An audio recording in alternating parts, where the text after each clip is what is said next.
Good morning, everybody. I'm Sheila Harris. I'm the president, excuse me, of Lambda Alpha International, or LAI International, and I want to thank you today for joining us on our webinar. We're going to be hearing from Jason Barr, who's going to give us some background information on long-term, very long-term analysis of housing in Manhattan. I'm really pleased that we are able to do this jointly with LEF, Med Economics Foundation, and Rachel Eds is also here, president of that. I'm going to turn it over to her because this has been kind of a joint effort between the two entities. And we're really trying to build a relationship through these webinars. So Rachel, welcome, and I'll turn it over to you to introduce our topic and our host. Thank you. Okay, thank you, Sheila. I'm happy to be here to to represent the Land Economics Foundation of LAI and to introduce one of the researchers who we've been very happy to be able to support. Today we're going to hear from Jason Barr, who is a professor of economics at Rutgers University in Newark. His research interest is urban economics. He's author of a recent book, Building Skylines, The Birth and Growth of Manhattan Skyscrapers. Jason and his colleagues have accomplished what really seems like a tremendous feat of collecting a vast array of housing data for Manhattan. It covers a period of almost 150 years, and for that period, they've collected building permits and documents about housing sales. And they have then assembled all this data to make assessment of housing supply, housing elasticity, and which can lead to real information and knowledge about how one might provide affordable housing and what the trends have been over the years. And as I said, we're very pleased that the Land Economic Foundation was able to provide some support for this research. I want to just mention one kind of unique connection between this work and some of LAI's history. Homer Hoyt was a forefather of LAI. He was the chief economist for the Federal Housing Administration in the 1930s. But before that, when he was getting his PhD at the University of Chicago, he collected 100 years of land values for Cook County, looking at the county tax records. And now I would say that this in modern day times, Jason and his colleagues have expanded on that. Of course, they do have the benefit of much more advanced computers, but nevertheless, we're very happy to have him today to talk both about his data, this vast data collection, but also what he's concluded from it and what we may be able to learn from what he's done. So Jason, look forward to hearing from you. Okay, great. Thank you so much. I'm really grateful for the Land Economics Foundation for providing support for this project. It's been a great help. And I'm happy and honored to be able to go through the research with you today. I also want to say that Homer Hoyt, to me, he's always been an inspiration to me, and if what he did to Chicago, I hope to contribute just a little bit. I mean, in terms of New York City. So on many levels, it's a real great honor to be able to speak here today. So I'm going to share my slides, let's see. It should be in slideshow mode right now. Okay, so again, thanks so much for this opportunity to present my research. Let me just begin by introducing our research team members. This project began with Wei Yu, who's now at Peking University. He was a postdoc at the NYU Furman Center, and so I got to know him when he was in the New York area, and we kind of developed this project together.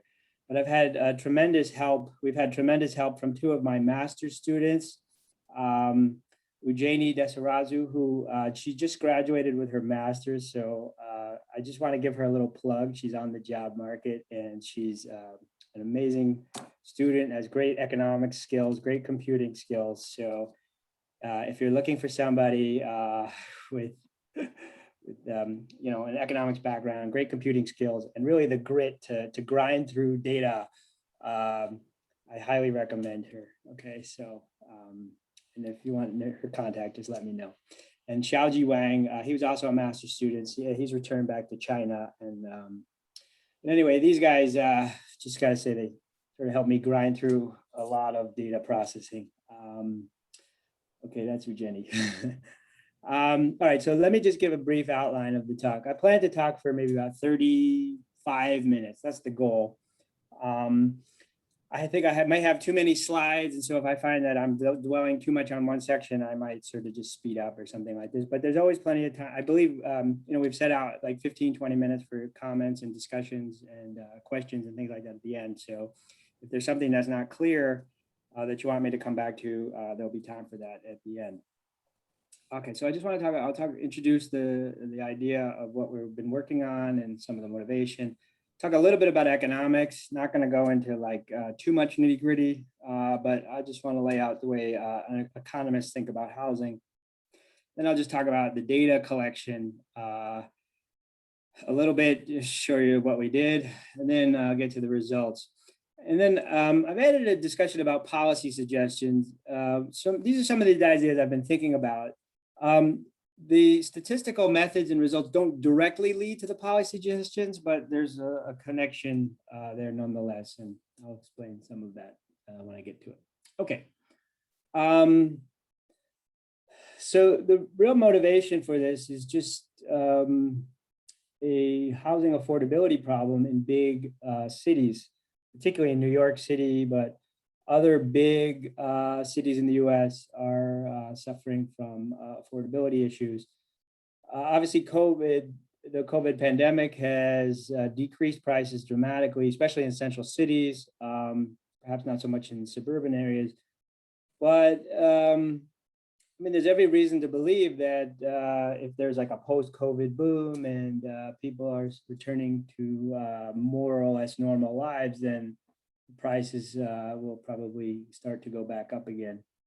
You know, there's been very little in the way of measurement. How responsive are supply conditions to prices? Okay, so we suspect that one of the reasons why prices in the housing sector have been going up is because there's not really a very responsive supply component to that. And I'll explain that as I go through.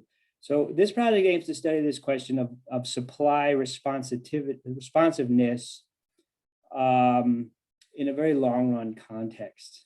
Okay, and sort of just to give you a heads up, the 21st century is quite anomalous, at least in New York City's case.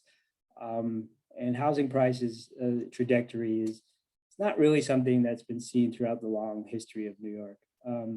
Okay. So just some sort of background. This is real New York City rental index. In other words, I've adjusted it for inflation. And so this is since 2007. You see a rise in what you see is you know, the fall of real prices after the financial collapse, the financial crisis. But since 2010 to 2015 or 16, there was just a sheer upward trajectory. Real prices have been flat. Nonetheless, the real prices in the 2017, let's say, more or less what they much higher than they were even sort of a decade before. Of course, this is a COVID response to rents, but it remains to be seen what happens after. This is just to give you a context.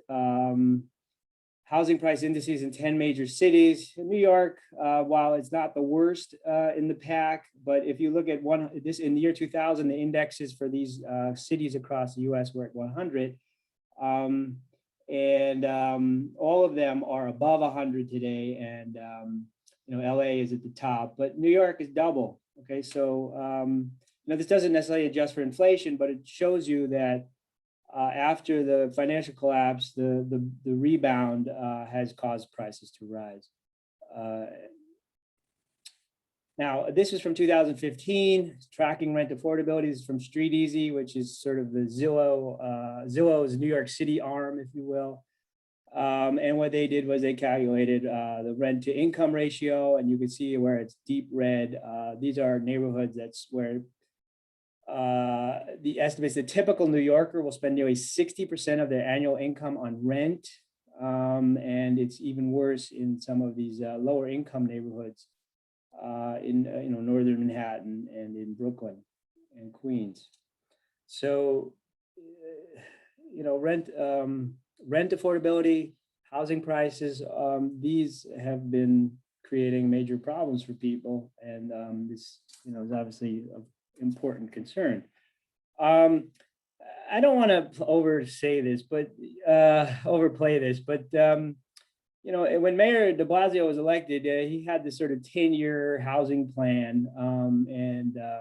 If you look at the Street Easy Rental Index, when he sort of announced his plan, it was at 2580. He declared a kind of a victory 3 years later, and yet the rental index was 2768. Housing affordability plans, especially in de Blasio's case, tends to focus on a lot on preservation of rent stabilized units and not as much on construction. So even though there are a lot of people who have benefited from this housing plan, it really hasn't stopped rental prices from rising. I'll talk about some of the policy implications that I would suggest, which are much broader than simply they're much broader in scope. Okay, so turning to the housing economics component of it that informs our research.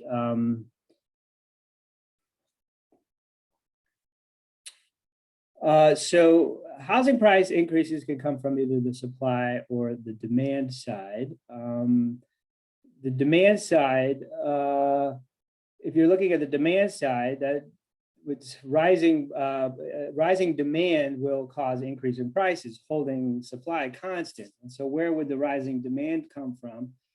Well, if there's immigration, if there's people within the U.S. moving to, if the international immigration, for example, or people moving from one part of the country into, let's say, New York, natural increase.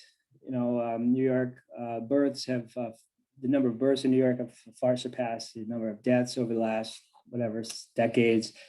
And then also if households are shrinking, so if there's more 1 or 2 family households, that's going to increase the demand for housing. Then the other component, perhaps more important, is rising incomes. So people have money, just all else equal. If the population is constant, more money is just going to sort of be chasing the same housing stock, and it's going to kind of bid up houses. Now, then there's the supply side. So what would cause an increase in prices from the supply side? Sort of the standard elements. You have higher costs, construction. New York City is one of the most expensive cities to build in. Then there's just the sheer difficulty in assembling large lots, and purchasing the land is obviously very expensive. There's permitting issues and all that stuff. And then there's the zoning and the planning rules. And then there's neighborhood opposition, NIMBYism, not in my backyard, to new construction. And then there's this idea of conversion. So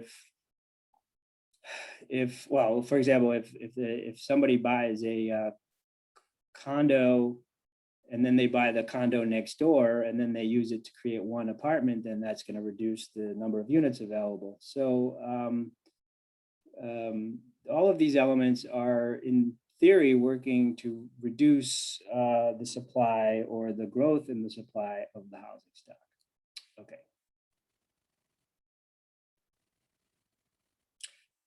So the question that we're asking here is how much of rising prices are due to the supply, what I would call the supply ability.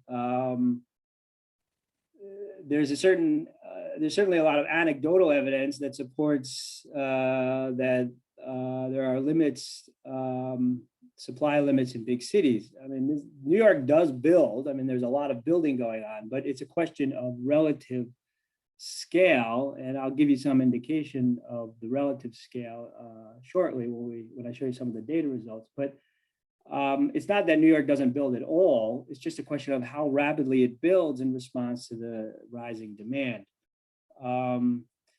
There's been very little in the way of historic measurement.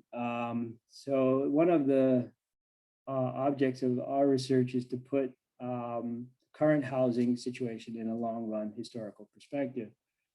And then if New York City or Manhattan, for example, has seen a reduction in its supply responsiveness, we need to collect more evidence on what is driving this exactly. And I'll have a little bit about to say. I only have about 20 minutes or so, so I can't talk all that much about it. Okay. So don't be too scared about the equation. I just put it there in case you know what this might mean, but I'll just explain it very quickly. What we're interested in was called the housing supply elasticity. How responsive is real estate? How responsive is the real estate community in terms of new construction to changes in prices? Okay, so the economics of housing responsiveness would say that as prices are rising, that creates an opportunity for developers and landlords to create more housing because there's an opportunity there to take advantage of the rising prices to earn more money from that. And so as a result, as prices rise, they should be incentivized to enter the market and provide more housing. So the way economists measure this is through what's called the housing supply elasticity, which measures the percentage change in the quantity supplied when there's a 1% increase in price. So that number is compared to the number 1. If you go into a city and you see that the elasticity is exactly equal to 1, that means that there's a 1% increase in housing supply with a 1% increase in price. Okay, if there's a greater than 1% increase in supply when there's a 1% increase in price, that market is said to be elastic. If there's a less than 1% increase in quantity supplied with an increase in price, the market is said to be inelastic. The key thing here is if the market is inelastic, a 1% increase in price generates less than 1% increase in supply, and this increases the total expenditures on housing. So even though a city might be adding housing as prices increase, if it doesn't keep up with the price increases, so to speak, then the net expenditures on housing is going to rise for the people in that city. Okay, so that is, unless supply can match or exceed demand, housing prices will continue to rise. It's just it's almost a tautology just based on kind of the measurement and the formula. Okay. Here we take a long run perspective. We look at Manhattan residential building prices. Here what we do is we look at the number of new residential permits filed over time. Admittingly, permits are imperfect, but they've just been collected for so long that there's really tons of data on this. So that's kind of what, that's where we've gone to measure this. So we also have data on buildings and floor area, number of floors. I'm just going to focus on number of permit applications and the number of buildings for today. There's more recent data, let's say in the last 20 years, there's data available on number of units, very, very fine-grained data that we can use. And so this is sort of the future extension that we are looking at. is looking at all of New York City. I have a little bit of data to talk about New York City today. So I'll just show you one slide of that shortly. Okay, so the data collection, we start with real estate transactions. And basically what we did was we just clocked in at every census year, 1870, 1880, all the way to 1970. And we collected every real estate sale in Manhattan that we could find. And I'll show you how we did it in a second. So we have every 10 years, we have thousands of real estate transactions for each period. Then more recent data is available really through the Department of Finance, and the NYU Furman Center collected it from the Department of Finance. New York City makes a lot of this data available, or it can be available through request. So this the earlier historical data comes from the Real Estate Record and Builder's Guide. I'll give you an example of that shortly. The permits, we also, new building permits, we collected also from the Real Estate Record and Builder's Guide. There's this database called Metro History Database, which was assembled several years ago, that also has permits for Manhattan. So we were able to use that data from that website. And then more recently, New York City Department of Buildings. Okay, we also have census population data and things like that. So I'm not going to go into that, but we use some other data to help with the statistical analysis. All right, so this is the Real Estate Record and Guide. They call it conveyances. I guess that word isn't really used that much, but basically it's every transfer of title or deed was recorded in the Record and Guide. They started the record in New York City Real Estate Record and Builder's Guide started publishing after the Civil War. And they continued to publish weekly. It's basically a real estate journal, a weekly real estate magazine, if you will, for people in the industry. But part of what they did in the weekly edition was record all of these transactions. And they basically published from after the Civil War to, I think, the 1950s, and then they went monthly, and I think they stopped publishing in the 70s. So essentially, nearly every Manhattan real estate sale that was ever made from after the Civil War to the 1970s is in these volumes. So what we did was we basically went through the volumes and created, it took out the transactions and then put them into the into usable form. So this is just one quick example. 81 Bedford Street, and it gives you some locational information, the size of the lot, the 3-story brick dwelling, and then the price, $11,000. So we took the information, we had to geocode it, which we had to get the latitude, longitude, and that's a whole big effort, but suffice it to say, we took all these transactions, we turned it into usable data, okay? And so we did that. Okay. So then we took the data points and we took them to created price indexes. Okay. So we had the sales price, the year of the sale, the geographic coordinates, the building characteristics, and we created a price index. We did one for all of Manhattan, and then we did one for 12 community districts. I'll show you a map shortly about the community districts. But we basically created 12 neighborhood price indexes. So this is what it looks like, the Manhattan residential price index over the long run. Each data point is a census decade year. So the big takeaway message is essentially this is adjusted for general inflation level. So it's real price index is basically throughout the 20th century up until about 1970, real prices were actually declining for various reasons, which I don't have time to go into, but essentially even in the great heyday of European immigration, price rises were, prices would spike, but then they would fall back down. So the price rises basically back in 1990, 2000, and then in 2010, sort of bear no relationship to the earlier period. Now, so you see these tremendous spikes in price rises really in the late 20th, early 21st century. Now, if you compare this to this paper that was published in the American Economic Review in 2017 on international housing prices, our Manhattan findings look a lot like the findings from this paper, which looks at housing prices across European countries and the US.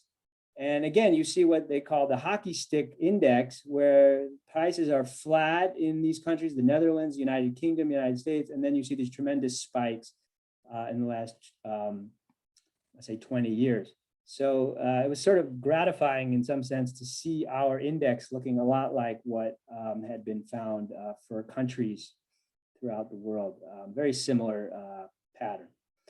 Okay, this is just quickly is the neighborhood indexes. I put lines just to show you 3 of them, but basically there's 12 neighborhoods and 12 indexes, and while there's variation from neighborhood to neighborhood, they all broadly have that kind of hockey stick component. Okay, interest of time, I'm going to move on. Projected buildings. So this is again in the record and building record and guide. What they do is they collect, they post data about the permits. So for example, permit number 677 in 1900 was 132nd Street, and here's near Amsterdam Avenue. The permit was for basically 4 5-story brick and stone tenements. The lot size was 25 by 85 for each one. And so basically we have the address, we have the 4-story, we have the building information, the lot information, and then we were able to geocode it and get a approximate latitude and longitude coordinate for that. So if we map these, here's some examples. The blue dots here is the permits that were filed in the year 1870. You can see here, this is a tenement district. Mostly, so you know, they look as I would hope they would look. They look pretty good. This is the Roaring 20s, Upper East Side, Upper West Side, Washington Heights. Then in the 60s, here's where the permits were mostly sort of on the east side, 3rd Avenue corridor, and so forth. Okay, so these are each one of these is one of the community districts. So this is Community District 1. This is Community District 12, I believe, and each one represents kind of a large neighborhood. So this is just adding up all the total number of permit applications filed each year since 1870, and you can see these tremendous spikes consistent with immigration, European immigration from Italy and from Russia and Eastern Europe. Then you see a decline for the number of permits, dramatic decline over the early 1900s, and then basically the number of permits over time has been relatively flat, at least compared to the early period. But once essentially Manhattan was built out, the rest of Manhattan was kind of replacement buildings, and you see these big cycles, different periods.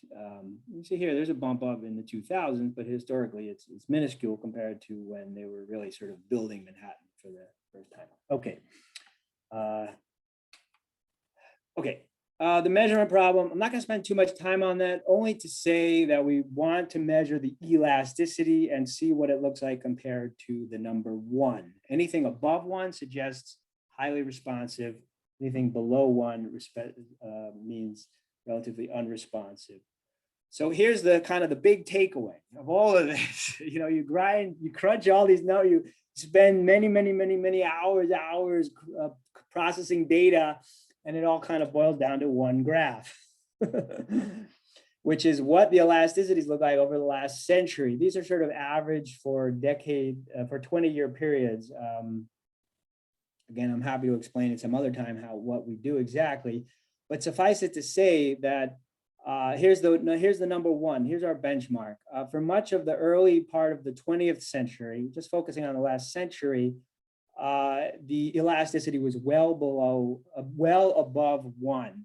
Sometime between the 50s and the 60s, the Manhattan elasticity has fallen below 1. So this means that housing supply responsiveness is now creating higher prices on average because of the reasons. Okay, now the first takeaway message is a consistently falling elasticity over the 20th century, and it hits that below 1 point somewhere around 1960 or so. Okay. Interest of time, I'm just going to say quickly, this is the raw average. This is since 1970. The elasticity on average is about 0.63. Now, if you control for building costs, the elasticity goes up. Why? Because you're now taking out that part of the elasticity that's due to cost. And here's the real Turner construction cost index, very responsive. So a large part of this reduced responsiveness is due to rising construction costs, rising real construction costs. If you ask how much is due to zoning, you control for, it's a rough measure, it's an imperfect measure of the sort of zoning restrictiveness. You could see again, the elasticity goes up. So there's a certain element of it that come in from both construction costs and from zoning restrictiveness. This is time series over years. I'm going to skip this slide, but again, this is a sort of a slightly smaller, different data set. But again, you find for Manhattan, this is an annual, so you would expect it to be smaller. You find a great inelastic supply. But again, once you control for construction costs, the elasticities go up. Okay. Now let me, yeah. Okay. So in the interest of time here, what I'm going to do now is just move over to some policy suggestions, policy ideas. They're not directly tied to the research because the research is a measurement and finds the following, that since the 60s, Manhattan housing elasticity supply has been inelastic, that a substantial fraction of that inelasticity is due to the ever rising construction costs, and some fraction of it is due to zoning restrictiveness. Now, I just want to add for, about 5 to 7 minutes here. So I just want to throw out some economic ideas that I've been thinking about over the last few years. Okay.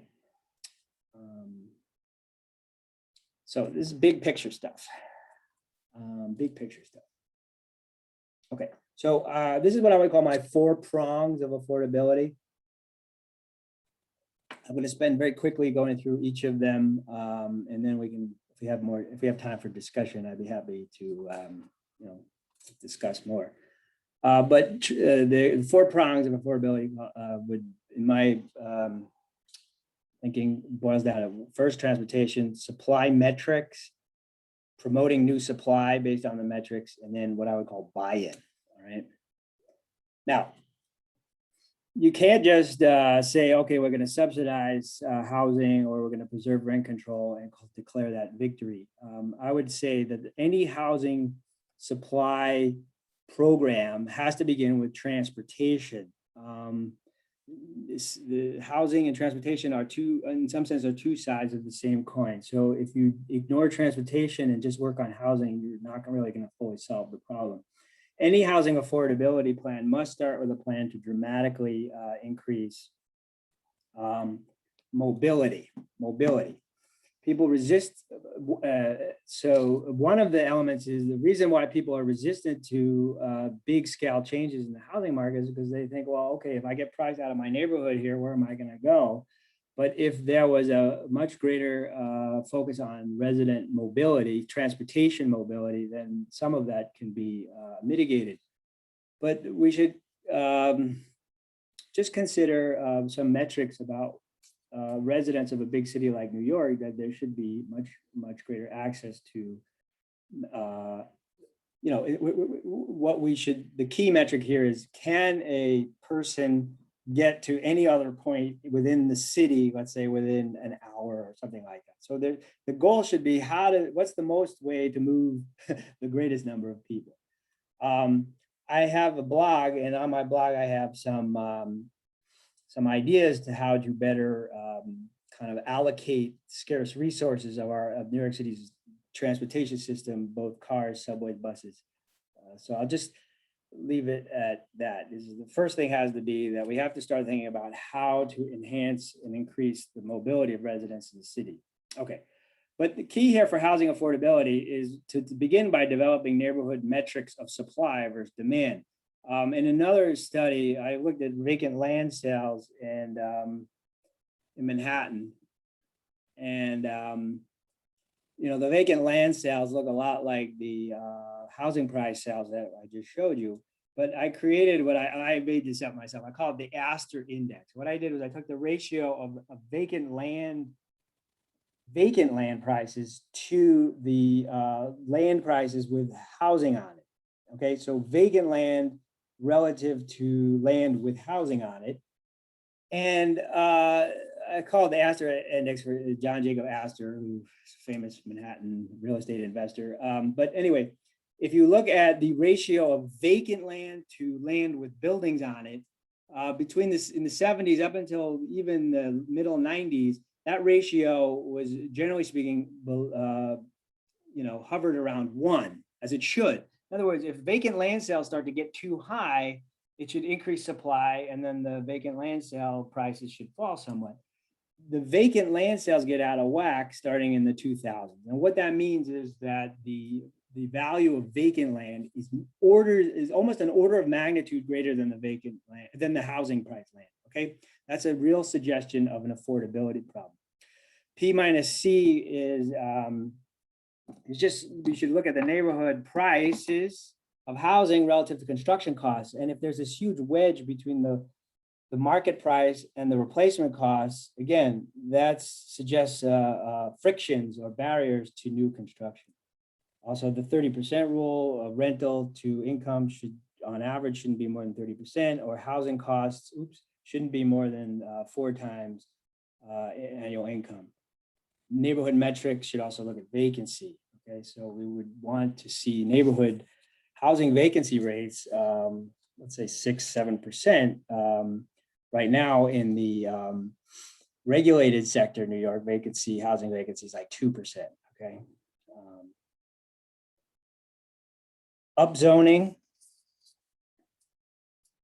for densification when metrics get out of the whack. That's the key. One of the key things here is automatically upzoning should happen automatically based on neighborhood indicators. Okay, then the problem today is random neighborhoods get selected for upzoning. Random neighborhoods also get selected for downzoning based on the requests of the people in the neighborhood. And so it sort of pits these various neighborhoods against each other. And it also increases this idea of NIMBYism. So I would argue that you need to have, once the metrics get out of whack, you should have methods that increase the densification. They need to be seen as fair. You don't want to see some neighborhoods being favorable. You don't want laws that are gameable. And then the upzonings can happen in maybe relatively small increments. If you look at the map of New York City, this is the allowable floor area ratio, which is essentially the allowable density of every neighborhood in New York City. Every property in New York City is on this map, okay? The takeaway from this message is that the vast majority here of New York, at least half of the land in New York City, about the majority of land in New York City is zoned for low density. It is illegal to create a 4-story apartment building in any place that is red, okay? Basically the takeaway message here. If you want to have basically the trick would be to get some of these FAR 1 neighborhoods up to 2, for example, and then the 2 up to 3, okay? The neighborhoods with 4 or 5-story apartment buildings are generally like 3 to 4 FAR neighborhoods. Okay, so all of these are 1-family, 2-family house neighborhoods. Okay, I'm running out of time here. So the problem, this is really the last thing I'll say, is the problem that prevents upzonings, sort of broad upzonings across the city, are people don't like it. People don't want change. So I had some ideas to just throw out there about ways to get people to buy it in. So if homeowners are saying, well, I don't want my neighborhood to change because of my value of my house, Land value insurance is something that can be offered to people as a way to, if the neighborhood's changing because of more construction and then people's land values decrease, even though they wouldn't, then they can get some sort of safety to make sure that the value of their own house doesn't change. Renter savings account, I think, is a good idea. So it gives people some buffer if they can't pay their rent, and might also provide the sort of competitive return on investment to what people see as homeowners. And then if you tell neighborhoods, okay, if your population grows because of new construction, we have automatic triggers to do upgrades on infrastructure and schools, things like that. Okay, I'm not going to talk about the very low income neighborhoods, but I think vouchers are good. I'll only say vouchers are good, but the problem is if there's a very low vacancy rate, the voucher holders don't really have much help there, because if you're a landlord and you have one person with a voucher and one person with not a voucher, the evidence suggests that the non-voucher people are favored. So the only way to really make a voucher program work is to have a higher vacancy rate. Okay, so I think that's it. I have one more slide to summarize, but I just want to say, in conclusion, the idea is to increase resident mobility, increase a willingness of people to pay, to switch locations, and to allow neighborhoods to densify. So if you get increased densification, increased buy-in, and increased mobility, you can densify in a way that is not harmful, is helpful to the citizens, and also increases supply and reduces. So I'm going to end with this slide. We tend to forget, again, let me go back up here. We tend to forget, sorry, I'm going to go to this slide. We tend to forget that this run up in prices is a historical anomaly, okay? Whether you're talking about the Netherlands or you're talking about New York City, there's been the 20th century was one of flat prices, and the 21st century is rising prices. And the reason is the decreased mobility of residents. So let me just end with this slide. Moving day was a tradition in New York City dating back to colonial times. On February 1st, landlords would give notice to their tenants about what their rents would be, and then tenants would go and see if they can get a better deal. And most of the time they could, because there were new buildings going up all the time, and new building landlords were eager to attract new tenants, and they would give them a break on a month's rent, things like this. On May 1st, all leases in the city expired simultaneously, and at 9 a.m., causing thousands of people to change their residence at the same time. And so there's plenty of drawings of this idea of moving day, that people expected to move once a year. They didn't expect to plow all of their savings into their residence and then just sort of do what they can to gum up the works. There was a lot more mobility. I'm not saying we should go back to moving day. I'm just saying, in order to increase supply, we need to get people used to this idea that the house should not be a bank account. The house should be shelter. That's my own opinion. And that's at least try to somewhat support that opinion with data. So that's my 2 cents. Okay.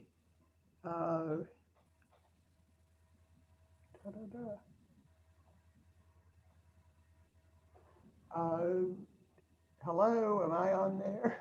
I can hear you. Can you hear me now? I can't see myself, but anyway, let me, oh, there we go. Hold on just a minute, sorry. Well, thank you, Jason. We're very glad to hear a lot more, both of the details of your work, but also about your thoughts about some of the implications and some of the issues that of course, a lot of us in land economics are dealing with.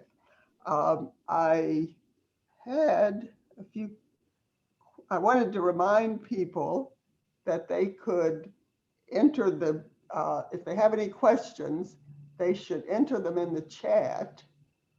I don't know why I'm not seeing the chat though. I see the chats. I mean, I could do. No, well, let me. If you move to the bottom, you'll see a button that says chat. That should. click on Well, it's gone, but let me try something else. No. Okay. I know that Joe Nathanson, huh? Somehow I got lost. Oh, no. Well, Jason. I know that Joe Nathanson had a question about, which I don't see in front of me now, but it was between something like 1900 and 1920, when there was a lot of immigration going on, there wasn't much change in price. Do you see that question? Yeah. Oh, so the permits. Well, okay. Okay. So the decline in permits. So the short answer is I have to do more homework on that. All right. The other response is probably due to two things. The subway is probably in part due to the subway. So New York started building the subway in 1904, and so it probably moved a certain amount of construction to the outer boroughs. Is my short answer, but I need to look a little bit more and do some more data dive about the falling permits in 1900s. Okay, I had another question. Your data, of course, is for Manhattan, and Manhattan is not all of New York City. Right. So we're talking about New York City up until today, and also, of course, there's much development outside New York City. So when your data shows an inelasticity of supply, especially in the last since the 70s, if you were actually including the data from all of the boroughs and perhaps even surrounding jurisdictions, would in fact do you think you would still see that kind of inelasticity, or wouldn't the supply there be making up for the much more constrained supply in Manhattan? Okay, that's a good question. Well, again, I think it depends on the time frame, but I think as you move into the 20th century, you're going to find that elasticity. Let me just quickly share my screen. I didn't go through this slide because of time constraints, but I was able to get annual new units for all of New York City by borough. So it's not a very fine grain, but so for Manhattan, we were able to go down at the neighborhood level. But New York City publishes by borough. So basically, this is all of New York City, all the 5 boroughs. So it's 5 boroughs times 40 years or so. So that's why you get 200 data points. You get a borough year for 40 years. And so over the period, it shows to be less than 1. Again, when you control for construction costs, it seems to go up, suggesting again that construction costs are an important element throughout the city. But this is future work. I mean, there's a lot more data available in the 20th century, in 21st century. So I can do much more fine-grained analysis after I finish the Manhattan project, and I expand to New York City as a whole.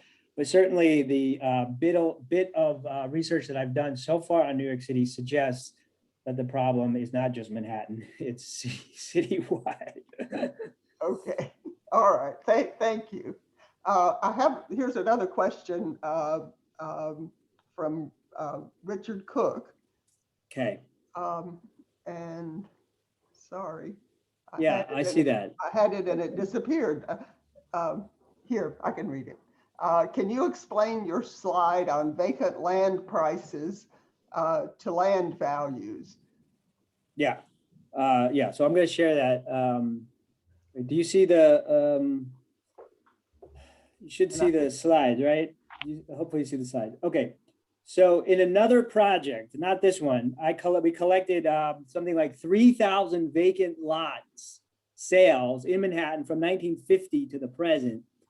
So I know, it's another paper, it's just vacant land, okay? But then since I have this data on 1974 to the present on housing prices, okay, I can compare the indexes of the vacant land sales indexes to just your regular housing price index, which is implicitly kind of like a land value index because you control for quality of housing and things like that.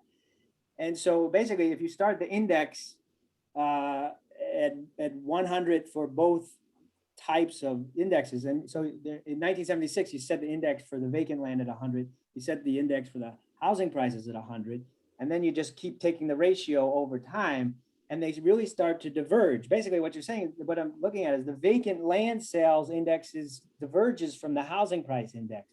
Why?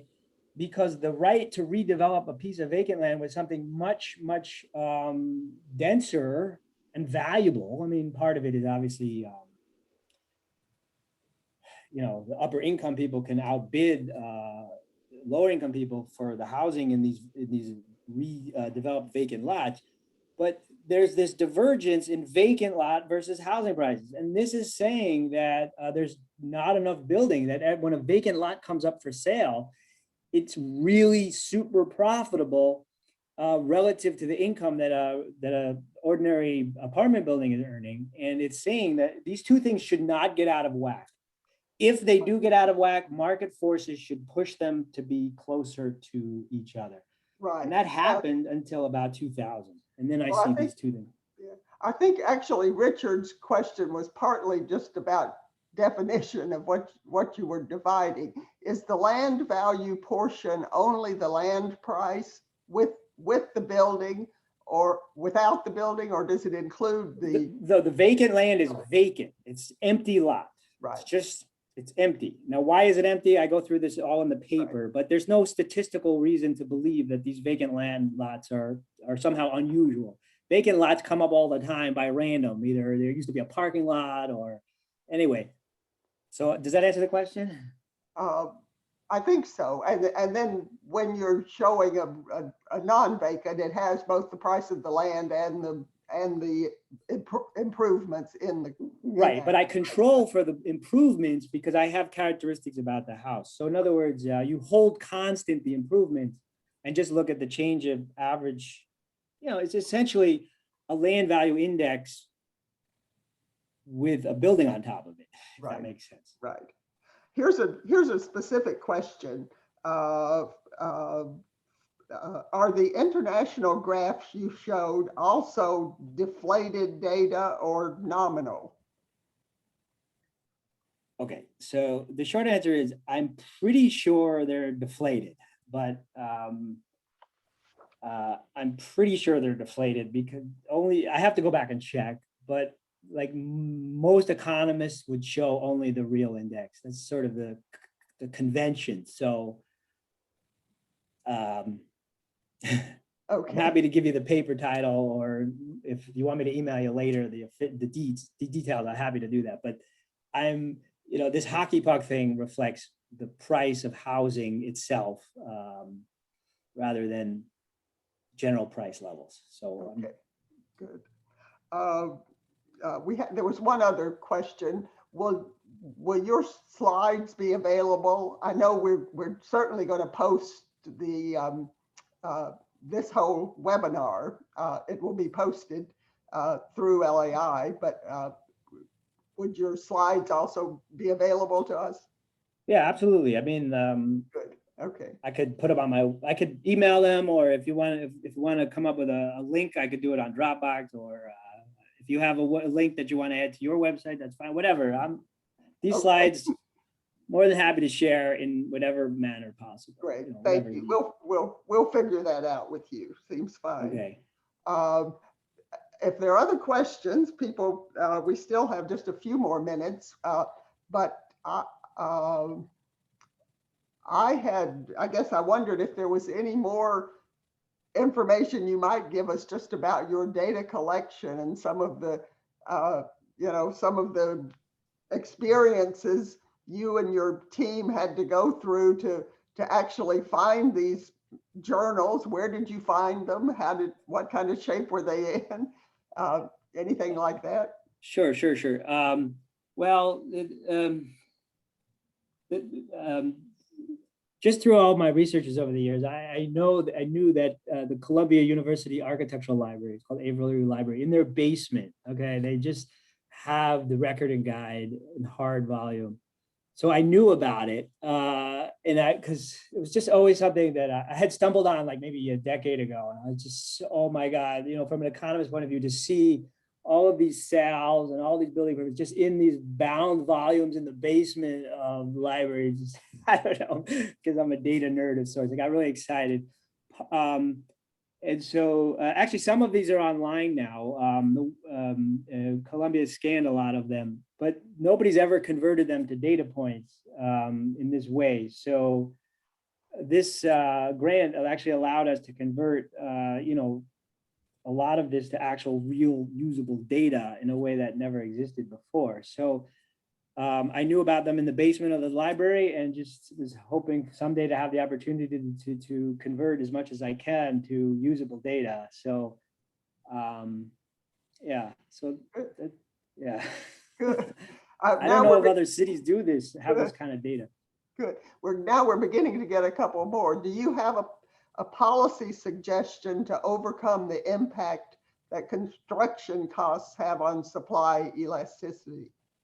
Well, and since we don't have a lot of time, the issues is complicated, obviously, because there are many different things that drive construction costs.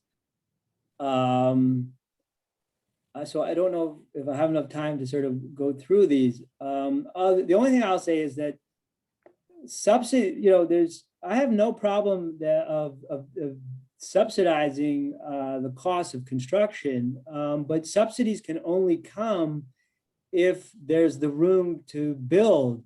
Right now, New York has a fairly, decent subsidy program, 421A, but it's like, in a way, it's like adding fertilizer to a flower that's enclosed in glass. It's like if you pump up, you try to promote construction by subsidizing it, but you limit the ability to densify, then it's not really going to work. So the idea of reducing construction costs, either through subsidies or other, other discussions with construction companies, can only happen as one part of a larger framework for increasing supply. So okay. I don't know if that's a satisfactory answer, but that's my short answer.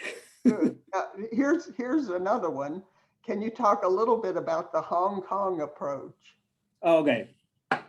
So I'm working on another project, and I've been studying how Hong Kong does things. Now, I know Hong Kong is very expensive. I get that.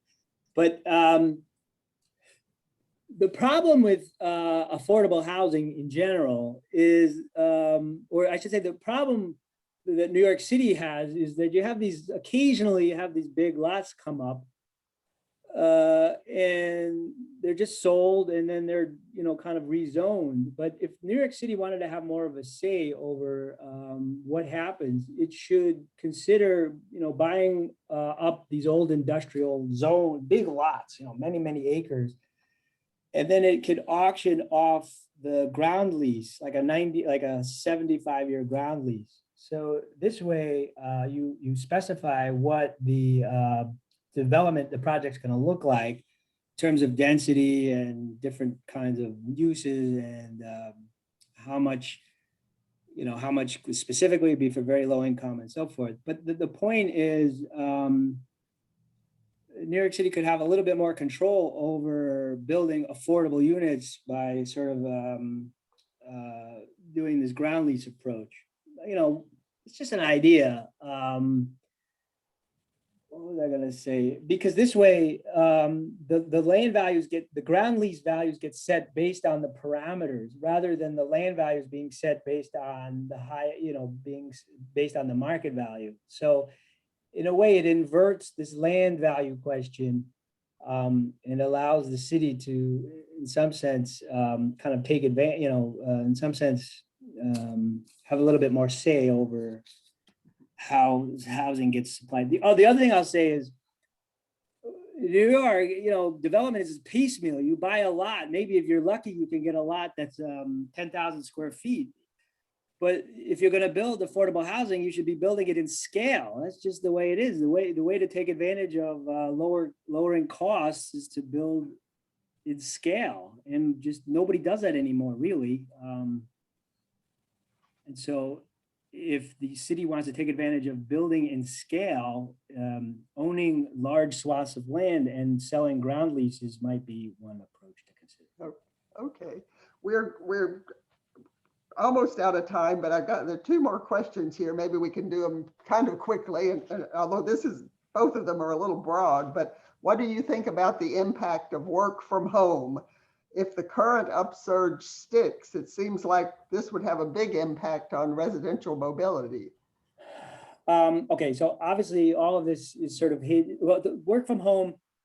I think once cities go back to some sense of normalcy, office occupancy might go down, but home occupancy is going to go up. Now, if the city's still a vibrant place, it's going to impact urban areas as well as suburban areas. I think, a lot of people moved to the suburbs who were left the city because of the pandemic may decide to move back. As long as job growth is strong, it's going to spill over to the housing sector, assuming the pandemic goes away. So what I'm saying is I see the housing market is rebounding in the central cities pretty soon. Okay. And then a sort of different question, is the strategy of abolishing, maybe this is extreme, but abolishing single family zoning really a viable mechanism? Is it a viable mechanism? Okay, rezoning neighborhoods by themselves is not, because I think you can there are well, all right, I don't want to go on and on. So I think you need to have basically, like I said, a three-pronged strategy, which is upzoning. Now, when upzoning is just allowing people to tear in their one family house into a two-family house, or tearing it down to make an apartment building. Maybe some kind of subsidies involved to increase construction and also transportation mobility. So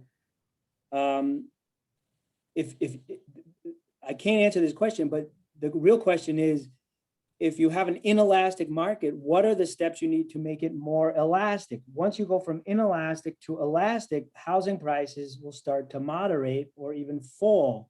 So it's a multi-pronged problem, and I think upzoning has to be part of it. It's probably not the only solution, but it has to be part of it. So that's my short answer. Okay.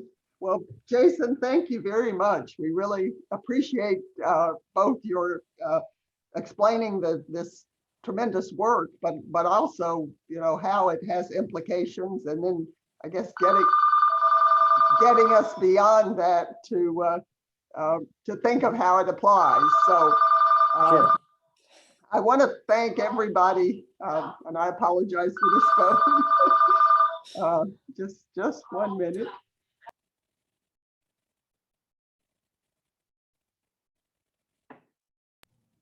Okay, I want to thank everybody who tuned in. We had a good attendance.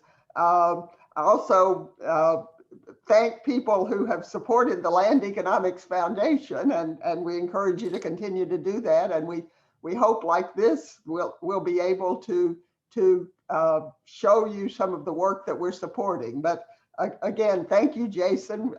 It's been a very interesting discussion, and we're all glad to meet you. So thank you. So thanks again. I really appreciate it. Good. Bye-bye. Okay.